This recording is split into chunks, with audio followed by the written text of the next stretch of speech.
Hello everyone, welcome to my YouTube channel. Today we will discuss about aldol condensation. Aldol condensation. Aldol condensation class 12 को organic chemistry को carbonyl compound भन्ने च्याप्टरमा छ। यो चाहिँ एकदमै धेरै इम्पोर्टेन्ट क्वेसन हो। ल फर्स्टमा हामी क्वेसनबाटै डिस्कस गर्छौं। फर्स्टमा हामीलाई एक्जाममा चाहिँ यसरी क्वेसन आउँछ, CH3C डबल बोन्ड OH यो 2 मोलिक्युल्स, यसलाई चाहिँ हामीले डाइल्युट NaOH राख्यो भने यहाँ चाहिँ के प्रोडक्ट बन्छ हो। यस्तो गरेर कोही क्वेसन आउँछ कहिलेकाहीँ राइट द मेकानिजम अथवा राइट अबाउट एल्डोल कन्डेन्सेसन भनेर पनि क्वेसन आउन सक्छ। यस्तो बेलामा चाहिँ हामीले यसलाई कसरी सल्भ गर्ने, अब आज हामी यसको बारेमा फर्स्टमा पढ्छौँ। फर्स्टमा यसको लागि हामीलाई दुई तीनटा कुराको आवश्यकता पर्छ। एउटा चाहिँ हामीलाई अल्डिहाइड र किटोनिक ग्रुपहरू के हो त्यसको बारेमा थाहा पाउनुपर्छ है। कार्बोनाइल कम्पाउन्ड भन्यो भने कार्बोनाइल कम्पाउन्ड भित्र चाहिँ के पर्छ भने कार्बोनाइल कम्पाउन्ड भन्यो भने अल्डिहाइड र किटोनलाई चाहिँ हामीले कार्बोनाइल कम्पाउन्ड भन्छौँ। अल्डिहाइड प्लस किटोनलाई चाहिँ हामीले अल्डिहाइड पनि कार्बोनाइल कम्पाउन्ड हो, किटोन पनि कार्बोनाइल कम्पाउन्ड हो। अब हामीलाई अल्डिहाइडको फङ्सनल ग्रुप थाहा हुनुपर्छ। कहीँ CHO लेख्या हुन्छ, कहीँ C डबल बोन्ड OH एउटै कुरा हो है। COH भन्नु र CHO भन्नु एउटै कुरा हो। किटोनको लागि चाहिँ C डबल बोन्ड O हुन्छ, यतापट्टि अरू नै केही अल्काइल ग्रुपहरू लाइक Rहरू हुन्छ। यता चाहिँ एउटा कम्पलसरी H हुनै पर्छ C डबल बोन्ड O मा, अनि यतापट्टि चाहिँ R हुन्छ अथवा H भए पनि केही फरक पर्दैन। तर किटोनको लागि चाहिँ हामीलाई के हुनुपर्छ, दुवै साइडमा चाहिँ के हुनुपर्छ, अल्काइल ग्रुप हुनुपर्छ। अल्काइल मिन्स CH3 ग्रुप हुनुपर्छ। यहाँसम्म हामीले थाहा भयो। अल्डिहाइड र किटोनको बारेमा हामीले 11 क्लासमा नि पढाछौँ, नभए एकचोटि हामी यसलाई पछि रिभिजन गर्नेछौँ। थाहा भएन भने अब यो अल्डिहाइड र किटोनको कन्सेप्ट क्लियर भयो। अब हामी के पढ्छौँ भने अल्फा हाइड्रोजन है। यसको सबभन्दा मेन बेसिक कुरा एल्डोल कन्डेन्सेसनको लागि चाहिने भने अल्फा हाइड्रोजन हो। अल्फा हाइड्रोजन बुझौँ। अब हाम्रो मेन CHO भने त हाम्रो यो फङ्सनल ग्रुप भयो है अल्डिहाइडको लागि। अब यसमा चाहिँ हामीले CH3 लेख्यौँ। फङ्सनल ग्रुपसँगै भएको कार्बनलाई हामीले के भन्छौँ, अल्फा कार्बन भन्छौँ। अल्फा कार्बनमा कतिवटा हाइड्रोजन छ त यसमा, 3टा छ भने अल्फा हाइड्रोजन चाहिँ कतिवटा रहेछ, 3टा है। ल हेरौँ यहाँ CH3 CH2 C double bond OH भयो होइन। अब यसमा चाहिँ फङ्सनल ग्रुप हाम्रो के हो, C डबल बोन्ड OH हो। यो फङ्सनल ग्रुप हो। योसँग एट्याच कार्बन भने यो कार्बन हो। यो कार्बनमा कतिवटा हाइड्रोजन छ, 2टा हाइड्रोजन छ भने हामीसँग अल्फा हाइड्रोजन कतिवटा रहेछ, 2टा। यसरी थाहा पाउने, यसलाई हामी अल्फा भन्छौँ, अब यसलाई बिटा भन्छौँ हो। यतिसम्म थाहा भयो हामीलाई। अल्फा हाइड्रोजनको बारेमा पनि थाहा भयो। अनि त्यहाँबाट त्यसपछि हामीलाई के भयो, अल्डिहाइड भने के हो, किटोन भने के हो, यहाँसम्मको कुरा क्लियर भयो। नाउ अब हामी यसको मेकानिजमतिर जाउँ है त। अब फर्स्टमा यसको मेकानिजममा जानुभन्दा पहिला अल्फा हाइड्रोजन भएको हामीलाई के चाहियो, कम्पाउन्ड चाहियो। क्वेसन त यसरी आएको थियो, यहाँ हेर्नु त माथि C डबल बोन्ड OH भनेर हामीलाई यस्तो कम्पाउन्ड थियो नि। यो त अब हामीले के थाहा पाइसक्यौँ, यो अल्डिहाइड भयो। अल्डिहाइड फङ्सनल ग्रुप भएको नेक्स्ट कार्बन भने यही कार्बन छ अहिले हामीसँग। यसमा कतिवटा हाइड्रोजन छ, 3टा छ भने यो के भयो, अल्फा हाइड्रोजन भयो। अल्फा हाइड्रोजन भएको कम्पाउन्ड अल्डिहाइड छ, अनि हामीलाई डाइल्युट NaOH दिया छ भने यस्तो कम्पाउन्डहरू चाहिँ एल्डोल कन्डेन्सेसनमा जान्छ। एल्डोल कन्डेन्सेसनमा जाँदा अब यसले के प्रोडक्ट बनाउँछ हेरौँ है त। अब यहाँनिर फर्स्ट नम्बरमा मैले CH3 C double bond OH थियो नि होइन, म यसलाई यसरी लेख्छु है त।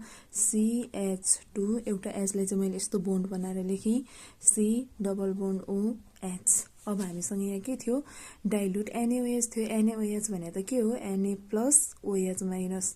यहाँसम्म कुरा क्लियर भयो है, डाइल्युट। अब यो जुन OH माइनस छ नि, यो माइनस भएकोले चाहिँ यो हाइड्रोजनलाई लिएर जान्छ क्या, हाइड्रोजनलाई मात्र लिएर जान्छ बोन्डलाई छोडेर। यहाँबाट के भयो, वाटर निस्कियो भने अब यो बोन्ड त बाँकी छ नि, यो बोन्ड चाहिँ कार्बनमा गएर बस्छ कि। कार्बनमा गएर बस्यो भने CH2 minus C double bond OH यहाँसम्म कुरो बुझ्नुभयो। अब C डबल बोन्ड OH हो। अब यो माइनस चार्ज छ नि, अघि हामीले यहाँ माथि हेर्नु त के भनेको छ, 2 मोलिक्युल्स अफ CH3 भनेको छ। एउटा मोलिक्युलले त यहाँनिर रियाक्ट गर्यो होइन, अब अर्को मोलिक्युल बाँकी छ नि त प्लस, त्यसो भए मैले CH3C डबल बोन्ड OH यो लेखेँ। यहाँसम्म भयो। अब यो भइसकेपछि अब यहाँनिर नेगेटिभ चार्ज छ होइन, नेगेटिभले त जहिले पनि पोजिटिभलाई एट्याक गर्छ नि त। अब यहाँ हामी पोजिटिभ हेर्ने के, खासमा चाहिँ यसले न्युक्लियोफाइलको काम गर्छ। अब न्युक्लियोफाइलको काम गरेपछि अब हामीलाई त इलेक्ट्रोफाइल चाहियो नि त। न्युक्लियोफाइल भने त negative, N for nucleophile, N for negative. अब यहाँनिर इलेक्ट्रोफाइल खोज्दै जाने, यहाँनिर अक्सिजन र कार्बन छ। अक्सिजन र कार्बन छ भने के गर्छ, यो अक्सिजन मोर इलेक्ट्रोनेगेटिभ हुन्छ नि त, यसले यो बोन्डलाई यहाँ तानेर लान्छ। त्यसो भए यहाँ डेल माइनस हुन्छ, डेल माइनस भयो भने यहाँ डेल पोजिटिभ हुन्छ। पोजिटिभ आयो नि त है, पोजिटिभ आयो भने अब यसले चाहिँ यसलाई के गर्छ, यहाँ सेन्टरमा गएर एट्याक गर्छ क्या। अब एट्याक गर्यो भने म अब यहाँनिर हेर्नु है त, मैले जस्ताको तस्तै यो कम्पाउन्डलाई म जस्ताको तस्तै लेख्छु। CH3लाई मैले लेखेँ C जस्ताको तस्तै हो। अब यो एउटा बोन्ड भयो O, एउटा बोन्ड त तानेको थियो नि त अक्सिजनले, त्यही भएर मैले यहाँनिर नेगेटिभ चार्ज दिएँ। यहाँसम्म बुझ्नुभयो। अनि त्यहाँबाट त्यस पछाडि मैले यो हाइड्रोजन छ नि, यसलाई चाहिँ यहाँ तल ल्याएर लेखेँ। यहाँसम्म भयो।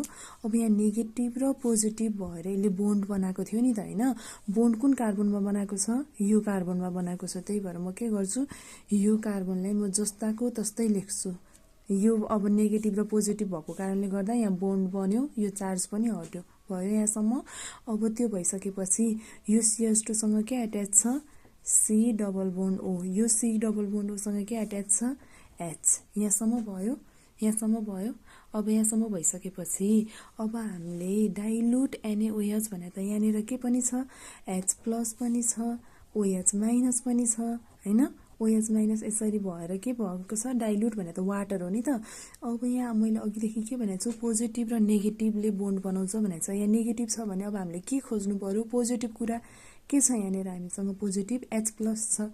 ल अब हेरौँ है, यति भइसकेपछि अब यहाँनिर के भन्यो, म CH3लाई जस्ताको तस्तै लेख्छु। अनि C भइहाल्यो, O यहाँ वाटरबाट आएको H, डाइल्युट भनेपछि त वाटर हुन्छ नि त, डाइल्युटमा त वाटर मिलाएर डाइल्युट बनाएको हो। O थियो, O माइनस थियो, यहाँको H प्लस लिएर OH बनायो। अरू जस्ताको तस्तै लेख्छु मैले, CH2C डबल बोन्ड OH है। अब यहाँनिर हेर्नु है त, यसलाई एल्डोल किन भने भन्दाखेरि यहाँ हेर्नु त, C डबल बोन्ड OH भने त्यो अल्डिहाइडको हो नि त, त्यही भएर हामीले अल्ड लेख्या हो कि। यहाँसम्म भयो। एउटा फङ्सनल ग्रुप अल्डिहाइड छ, त्यही भएर हामीले एल्ड लेख्यौँ। अर्को फङ्सनल ग्रुप हामीसँग अल्कोहल पनि छ नि त होइन, अल्कोहल भएको कारणले गर्दा हामीले OL ओलले रिप्रेजेन्ट गर्छौँ नि त अल्कोहललाई, त्यही भएर यसलाई एल्डोल भने। अब यहाँ कन्डेन्सेसनको कुरा आउँछ। यहाँ अब के गर्ने भने, कन्डेन्सेसन गर्ने भने त के गर्ने, त्यहाँबाट वाटरहरूलाई रिमुभ गर्ने है। वाटरलाई रिमुभ गर्दाखेरि यहाँनिर के बन्छ भनेर भन्दाखेरि CH3। अब फेरि यहाँबाट नि अल्फा हाइड्रोजन नै निकाल्न ट्राई गर्ने क्या। यहाँ हेर्नु है, यो OH भइहाल्यो। यस्तो कम्पाउन्ड भन्दा चाहिँ ल यहाँ CH, एउटा एचलाई मैले माथि लेखेँ। यसम्म बुझ्नुहुन्छ सबैजनाले। अनि त्यहाँबाट C डबल बोन्ड OH, मैले केही गरेको छैन, CH3लाई CH3 लेखेँ, OHलाई OH लेखेँ, H भइहाल्यो। H2 छ, H एउटा, H दुईटा, H2 भयो। अनि अरू मैले जस्ताको C डबल बोन्ड O जस्ताको तस्तै भयो, H जस्ताको तस्तै भयो। अब यहाँबाट मैले के गर्न मिल्छ भने, यहाँबाट H प्लस जान्छ भने यसले चाहिँ यो H प्लस भनेपछि त बोन्ड छोडेर जान्छ, यहाँबाट यसरी बोन्डै लिएर जान्छ यसले। यो गर्यो भने यहाँबाट के हुन्छ, अब माइनस H2O, माइनस H2 भयो भने यहाँबाट वाटर गयो भने अब यो बोन्ड छ नि यहाँनिर सिफ्ट हुन्छ। अनि यहाँनिर सिफ्ट भएपछि के गर्छ यसले, CH3CH जस्ताको तस्तै गरी यसलाई यो भइहाल्यो। यो बोन्ड यहाँ आयो भने double bond CH, double bond OH भयो।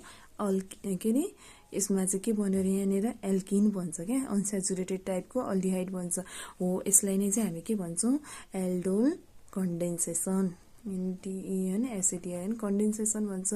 This product is call aldol condensation. हामीले बनाउनु खोजेको प्रोडक्ट यो हो है त, एल्डोल कन्डेन्सेसन। यहाँसम्म कसैलाई केही कन्फ्युज छ? एकचोटि रिभिजन गरौँ।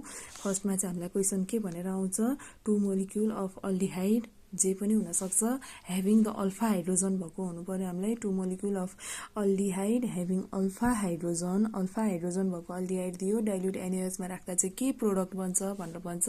कहिलेकाहीँ चाहिँ एल्डोल कन्डेन्सेसनको बारेमा लेख्नु भनेर भन्छ। त्यो बेलामा हामीले फर्स्टमा के गर्नु पर्यो अरे, फर्स्टमा हामीले चाहिँ अल्फा हाइड्रोजनलाई यो बेसले चाहिँ के गर्छ, एब्स्ट्र्याक्ट गर्छ। अल्फा हाइड्रोजनलाई बेसले एब्स्ट्र्याक्ट गरेर चाहिँ यहाँ हामीसँग के भन्छ, न्युक्लियोफाइल बन्छ। न्युक्लियोफाइल बनिसके पछाडि अब अर्को molecule, another molecule of aldehyde having the alpha hydrogen भएकोमा गएर के गर्छ, त्यसले चाहिँ कार्बोनाइल कम्पाउन्डमा गएर एट्याक गर्छ। एट्याक गरिसके पछाडि यहाँनिरको त्यो वाटरको H+ लिख्छ। H+ लिखिसके पछाडि के गर्छ, त्यहाँबाट अल्कोहल र अल्डिहाइड भएको ग्रुप आउँछ। अल्कोहल र अल्डिहाइड एउटै ग्रुपमा भएको भएर हामीले त्यसलाई एल्डोल भन्यौँ। त्यहाँबाट हामीले के गर्छौँ, वाटरलाई रिमुभ गर्छौँ। वाटरलाई रिमुभ गरेर चाहिँ के भन्छ, त्यहाँबाट चाहिँ एल्किन र अल्डिहाइड भएको एउटा कम्पाउन्ड बन्छ। यसलाई हामीले के भन्छौँ, एल्डोल कन्डेन्सेसन भन्छौँ। ओके, यहाँसम्म हजुरहरूलाई क्लियर छ होला। यदि केही प्रब्लम छ भने you can message me also. Thank you so much for today.